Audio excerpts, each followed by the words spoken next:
I died on the floor of a luxury hotel ballroom, surrounded by white roses and champagne glasses, while my husband of 7 years stood at an altar with another woman in a wedding dress. I'd come home 3 days early from my business trip to surprise him, only to walk into my own nightmare. The last thing I saw before everything went black was my husband Eric pushing me backwards. I hit my head on the marble floor. The last thing I heard was his mother's voice. Finally. Now we can proceed without that embarrassment. My name is Catherine Walsh, or it was Catherine Chun for 7 years, and I died at 32, bleeding out from a head injury while 200 guests watched my husband marry his mistress in the same hotel where we'd celebrated our own wedding anniversary just months before. When I opened my eyes again, I was 25 years old, standing in a bridal shop, staring at myself in a wedding dress while my mother cried happy tears. "You look perfect," my mother said. "Eric is so lucky to have you." I stared at my reflection, younger, thinner, still naive enough to believe that love and hard work could overcome anything. This was 3 months before my wedding to Eric Chun. 3 months before I'd sign away 7 years of my life to a man who was already planning how to replace me. I knew everything now. Every betrayal. Every lie. Every moment of the 7 years that would end with me dying on a ballroom floor. But this time I had a choice. In my original timeline, I'd married Eric thinking we were building a partnership. He was a junior executive at his family's real estate development company. I was a rising architect at a prestigious firm. We'd met at a professional mixer, bonded over our shared ambition, and fallen in love, or so I'd thought. What I hadn't known was that Eric's family had never approved of me. I wasn't from their social circle. My parents were comfortable but not wealthy.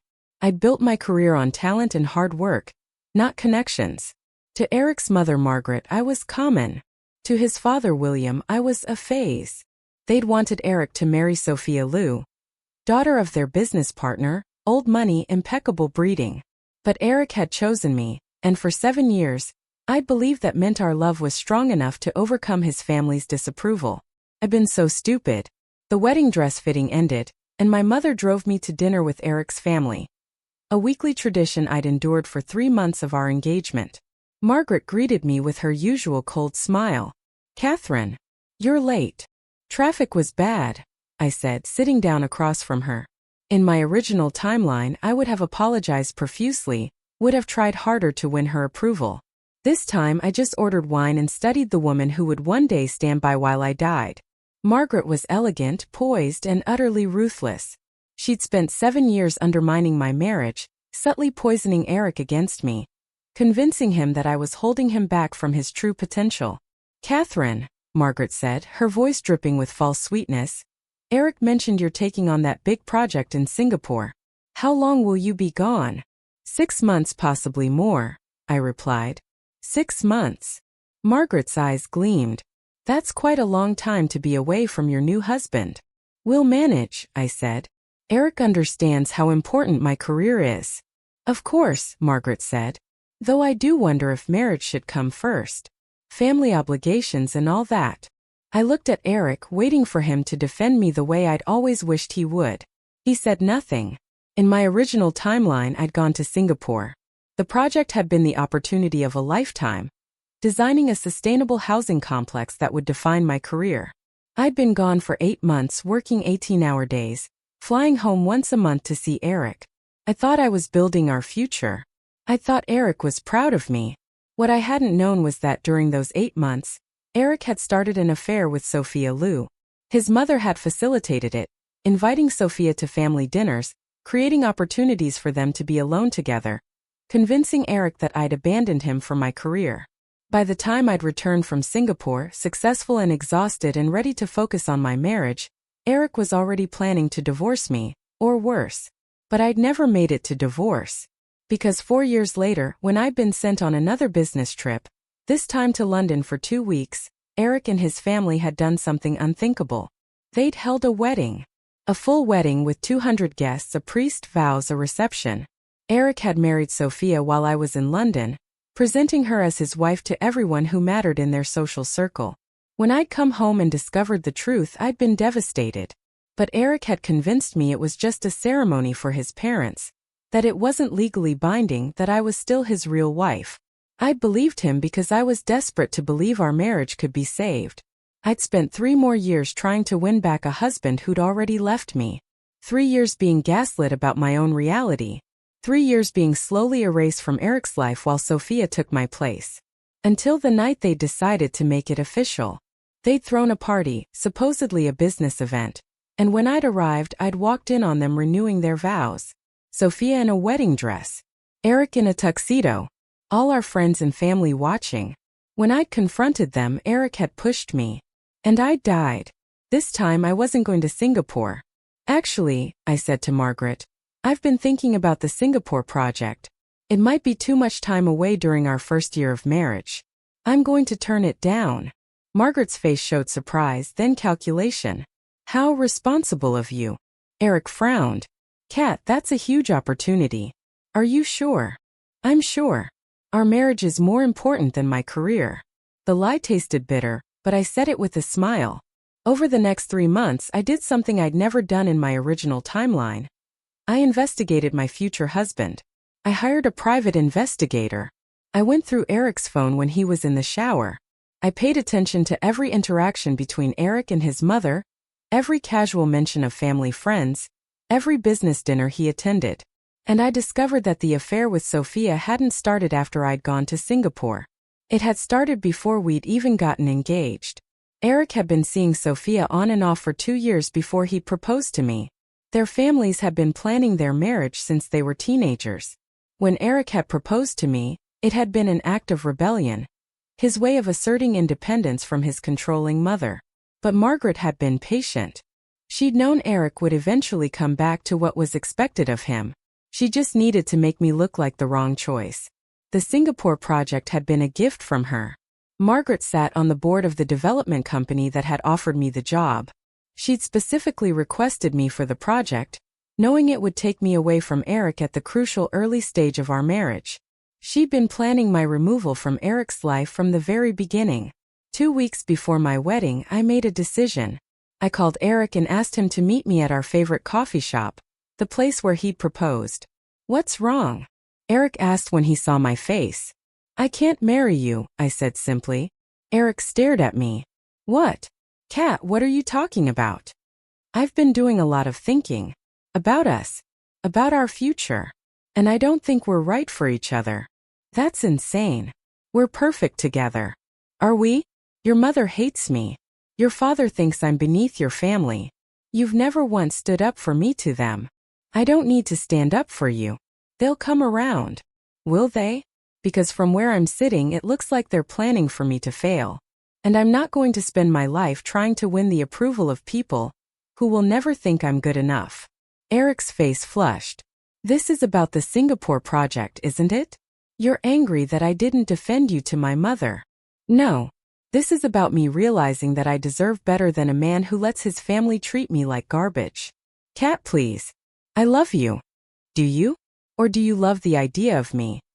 The self-made success story that lets you rebel against your family without actually having to give up anything. Eric had no answer. I stood up. I'm sorry, Eric. But I'm calling off the wedding.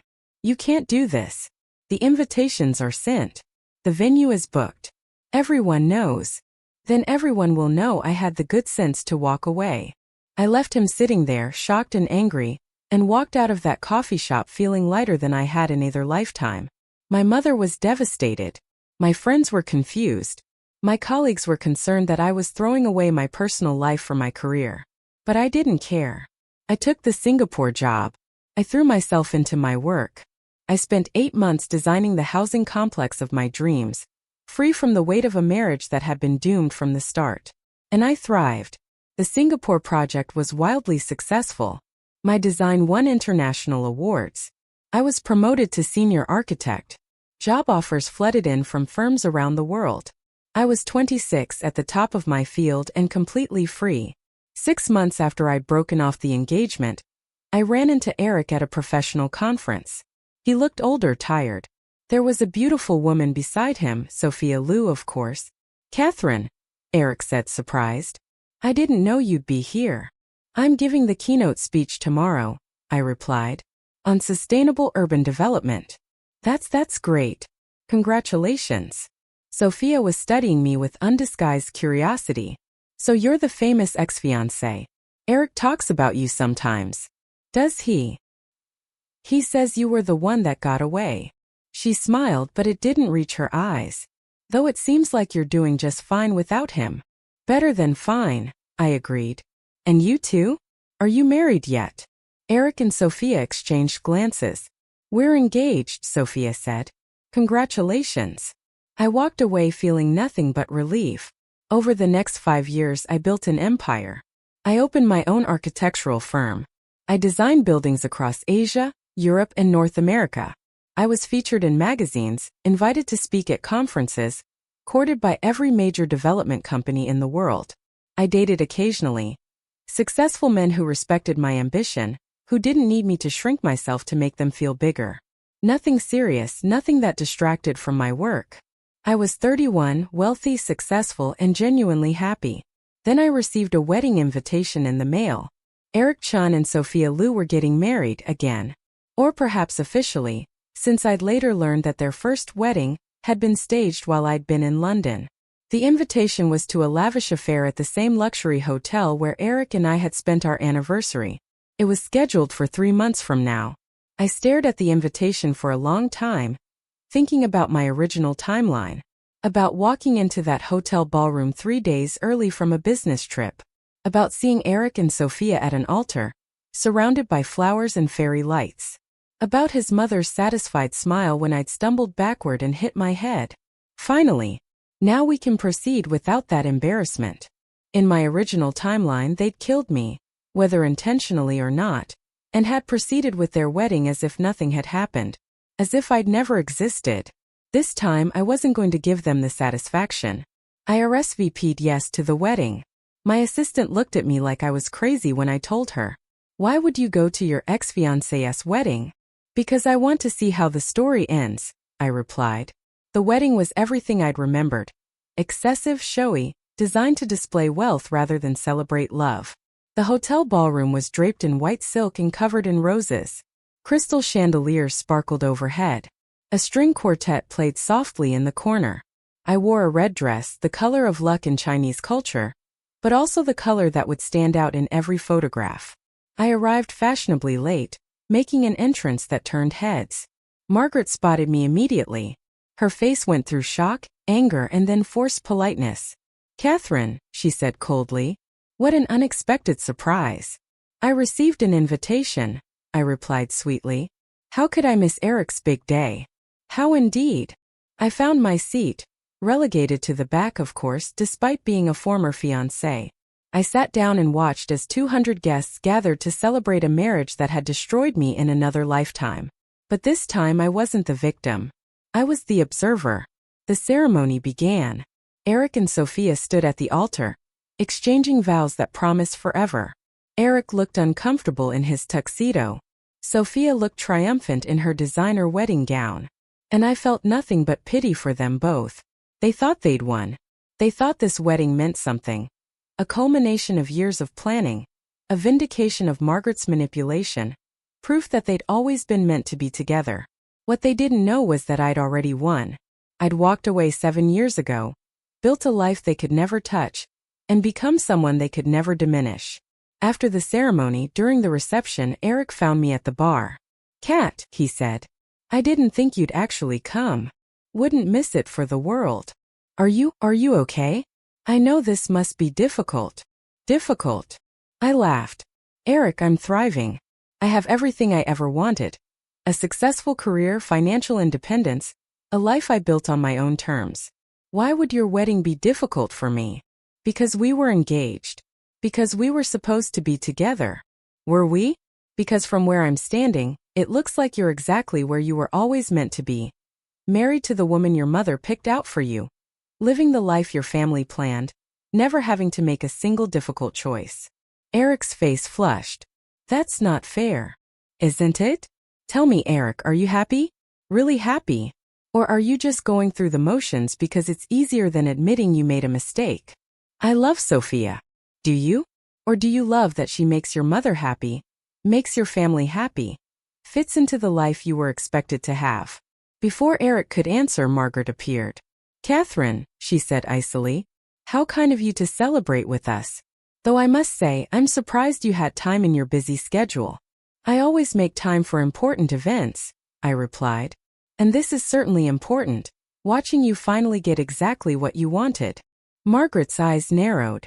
I don't know what you mean. Don't you? You orchestrated this entire relationship. You separated Eric and me. You pushed Sophia into his life. You created every opportunity for them to be together. This isn't Eric's wedding. It's yours. That's a ridiculous accusation. Is it? Tell me, Margaret, did you plan the Singapore job offer to get me out of the way? Did you invite Sophia to family dinners when Eric and I were engaged? Did you convince Eric that I was abandoning him for my career? Margaret's face went carefully blank. I have no idea what you're talking about. Of course you don't. Because admitting it would mean admitting that your son has never made a single decision without your approval. I walked away, leaving Margaret furious and Eric looking shaken. As the reception continued, I noticed something interesting. Eric and Sophia barely spoke to each other. They circulated separately, greeting guests, posing for photos, but never seeming to seek each other out. They looked like two people playing roles, not two people celebrating their love. I left the wedding early, feeling satisfied. Not because I'd disrupted anything or caused drama, but because I'd seen the truth. Eric and Sophia's marriage was as hollow as mine had been. They might have the wedding, the approval, the appearance of success, but they didn't have what I had. Genuine freedom, real happiness, a life built on authentic choices. 3 years later, I was 34 and living in New York, running the East Coast branch of my architectural firm. I was at a charity gala when I ran into an unexpected face, Sophia Liu. She looked different than she had at her wedding. Thinner, older, with dark circles under expertly applied makeup. Catherine, she said, surprised. I didn't know you were in New York. I've been here for a year. How are you, Sophia? Fine. Good. Busy with charity work and... She trailed off. And marriage, I supplied. Sophia's smile was brittle. Yes, marriage. How is Eric? He's... Eric. She took a long drink of champagne. Can I ask you something? Of course. Why did you really break off your engagement to him? I studied her carefully. I realized I was marrying him for the wrong reasons, and that his family would never accept me. His family, Sophia repeated bitterly. Yes, they're very involved. Is Margaret still running your life? Sophia's laugh was sharp. Every single day. What we eat, where we live, who we socialize with when we should have children. She has an opinion about everything. And Eric lets her? Eric doesn't see it. Or he pretends not to. He thinks his mother is just being helpful. Sophia looked at me intently. You were smart to walk away. Was I? You're free. You get to make your own choices. You get to be your own person. Sophia's eyes filled with tears. I'm trapped in a life I thought I wanted, and it turns out to be a prison I can't escape. You could leave. Could I? My family's business is tied to the Chins. If I divorce Eric, my parents lose everything. So I smile and I play the perfect wife, and I die a little more inside every day. I felt an unexpected surge of sympathy. I'm sorry. Don't be sorry for me. Be glad you escaped. Sophia wiped her eyes. I need to go. My husband will wonder where I am. As she walked away, I realized something profound. In my original timeline, I'd thought Sophia was the villain who'd stolen my husband. But she was just another victim of Margaret's manipulation. Another piece in a game she'd never fully understood she was playing. 2 years later, I met someone. His name was Daniel Park, and he was a professor of environmental science at Columbia University. We met at a lecture I was giving about sustainable architecture. He asked intelligent questions. He challenged my ideas respectfully. He didn't know or care about my professional success. He was interested in my thoughts, my perspectives, my vision for the future. We started dating slowly, cautiously. I'd learned my lesson about rushing into relationships. Daniel was everything Eric hadn't been. Secure in himself, supportive of my career, unbothered by my success. He had no domineering parents, no ex-girlfriends his mother was trying to force him back to, no family drama dictating his choices. You're cautious, Daniel observed after we'd been dating for 6 months. I've learned to be. Bad previous relationship? Something like that. Want to talk about it? Not particularly. The past is past. Fair enough. Daniel smiled. Though I should warn you, I'm planning on sticking around for the future. Are you? Unless you have objections. I thought about Eric, about the 7 years I'd wasted in my original timeline.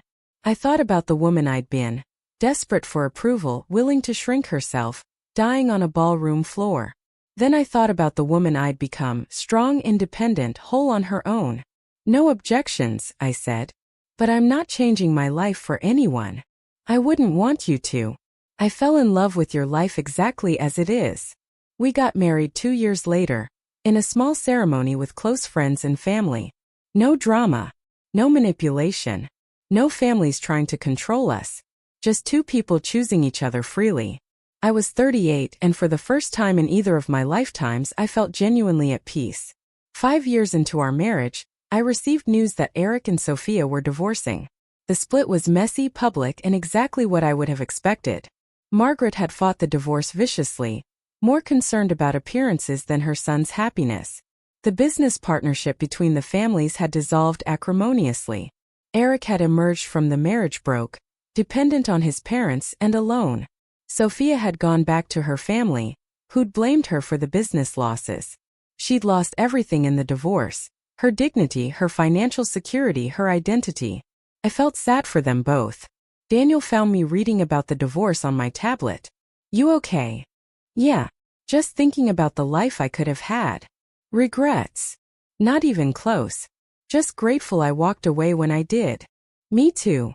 Daniel kissed the top of my head. Otherwise I never would have met you. 10 years after breaking off my engagement to Eric, I was 45 and at the peak of my career. My firm had offices in 6 countries. I designed iconic buildings around the world. I'd mentored dozens of young architects. I'd built something meaningful and lasting. Daniel and I had 2 children, a daughter who wanted to be an engineer, and a son who wanted to be a musician. We'd raised them to be independent thinkers, to value authenticity over appearances, to build lives worth living. One afternoon, I was at a conference when I saw an elderly woman sitting alone, Margaret Chun. She looked small, frail, nothing like the intimidating figure she'd been in my memory. Against my better judgment, I sat down beside her. Margaret. She looked up, startled. Catherine? I didn't recognize you. It's been a while. Yes. She studied my face. You look well. Successful. I am. Margaret was quiet for a moment. Eric asks about you sometimes. Wonders what would have happened if you'd married him. Do you want to know what would have happened? Tell me. I would have spent 7 years trying to win your approval. 7 years making myself smaller to fit into your vision of who Eric should marry. 7 years dying slowly while you convinced your son I wasn't good enough. I looked at her directly. And then I would have died for real on a ballroom floor, while you finally got what you wanted. Margaret's face went white. What are you talking about? In another life I married your son. You spent those years undermining me, manipulating him, engineering situations to push Sophia into his life. When Eric held a wedding ceremony with Sophia while I was away on business, I came back and confronted them. Your son pushed me and I hit my head. The last thing I heard was your voice saying, finally. Now we can proceed without that embarrassment. That's impossible. Is it? Or is it just the logical conclusion of years of your manipulation? Margaret stood up shakily. You're insane. Maybe.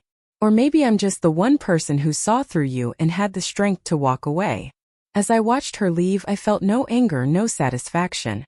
Just pity for a woman who'd wasted her life controlling others instead of building anything meaningful herself. 20 years later, I was 65 and preparing to retire. Daniel and I were planning to travel, to finally take the time to see the world together without the pressure of work.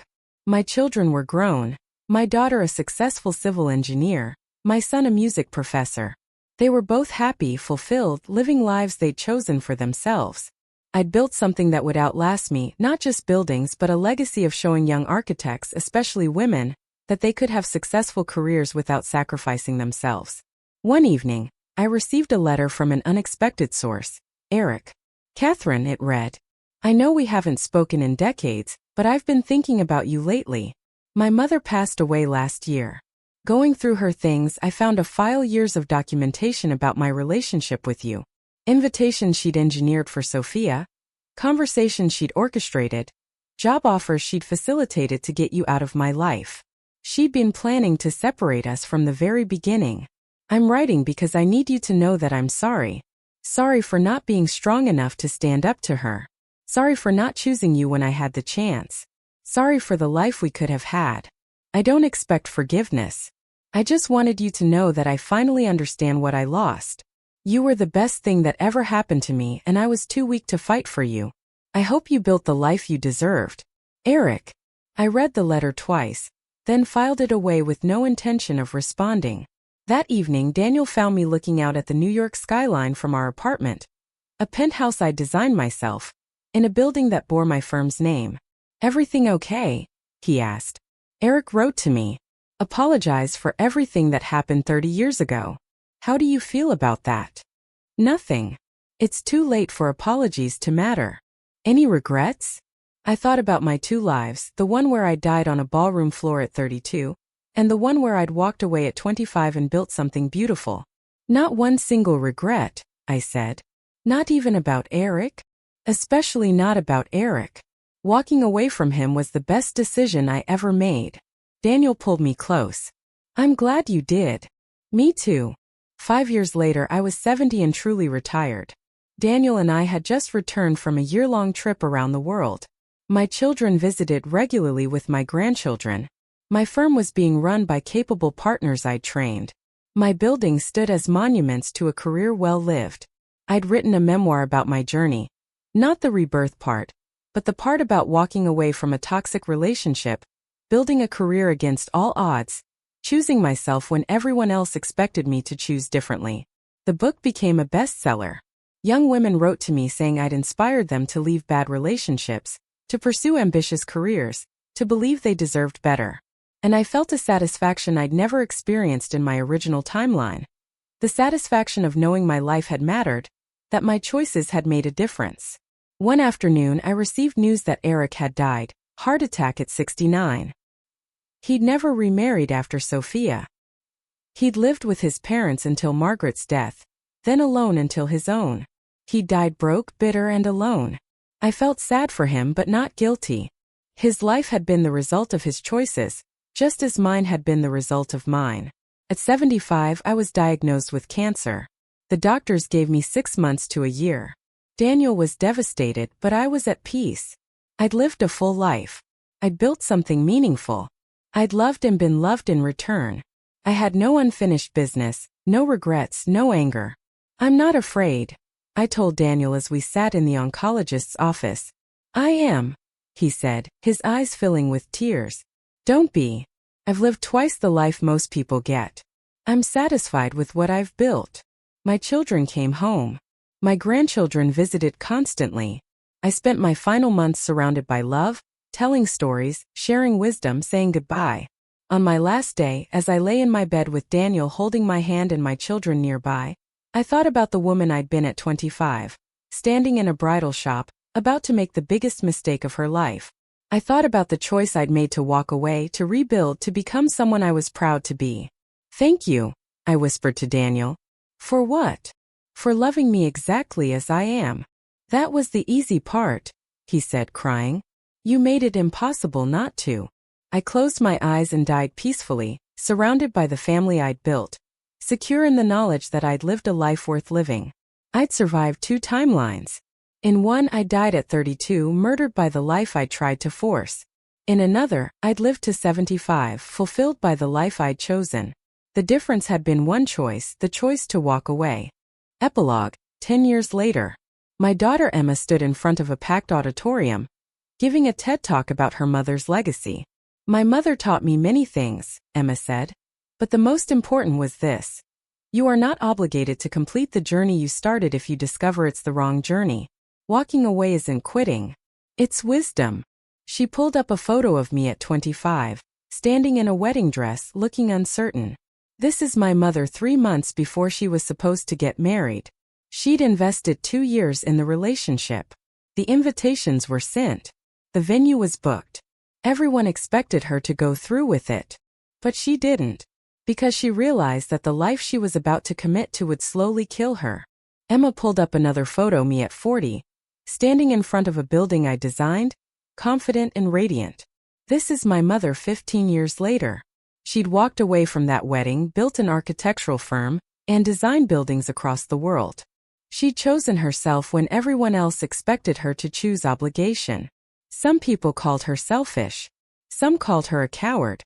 Some said she'd made a terrible mistake walking away from a good man and a secure future. Emma pulled up a final photo me at 70, surrounded by my family, days before I died. This is my mother in her final days. She was surrounded by people who loved her for exactly who she was. She'd built a life of purpose and meaning. She'd chosen authenticity over appearance, and it made all the difference. My mother used to say that in another life she'd made different choices. She'd stayed in the wrong relationship, sacrificed her dreams for someone else's expectations, and died young and unfulfilled. Whether that was literally true or just a metaphor, the message was the same. You have the power to choose differently. You have the power to walk away from what's killing you and build something better. So this is what I want you to take from my mother's story. You are not obligated to finish what you started if you discover it's the wrong path. You are not obligated to stay in relationships that diminish you. You are not obligated to sacrifice your dreams for someone else's comfort. You have the power to choose yourself. And sometimes that choice is the bravest thing you can do. The audience stood and applauded. And in that moment my legacy was complete.